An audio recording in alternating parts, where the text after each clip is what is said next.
ఆర్య వైశ్యులపై ఈ ప్రభుత్వంలో వేధింపులు పెరిగిపోయాయని విమర్శించారు మాజీ మంత్రి వెల్లంపల్లి శ్రీనివాస్.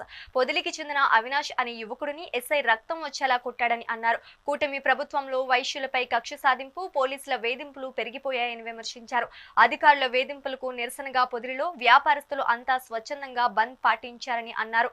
ఈ నేపథ్యంలో ఎస్ఐపై చట్టపరంగా చర్యలు తీసుకోవాలని డిమాండ్ చేస్తున్నామన్నారు. లేని పక్షంలో రాష్ట్ర వ్యాప్తంగా ఆర్య వైశ్యులంతా ఒక కార్యాచరణతో ముందుకు వెళ్తాం హెచ్చరించారు.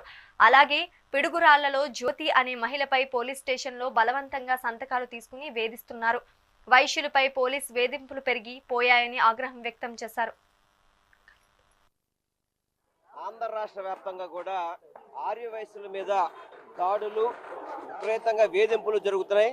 దానికి కారణం ఈరోజు ఉదాహరణ ఏదంటే మన పొదిలిలో అవినాష్ అనే కుర్రాడు వాళ్ళ షాపు ముందు లారీ నుంచుందని చెప్పని అక్కడ ఉన్న ఎస్ఐ ఆ లారీ డ్రైవర్ను కొట్టడం, ఆ తర్వాత ఈ లారీ ఎవరికి సంబంధించింది అని చెప్పని ఆ షాపులోకి వెళ్ళి ఆ షాపు యజమాని కుమారుడైన అవినాష్ అనే కుర్రవాడిని దాదాపు 3 రోజుల నుంచి చిత్రహింసలు పెడుతూ రక్తం వచ్చేటట్టు కొట్టడం, ఇదంతా కూడా పొదిల్లో జరిగిన ఘటన.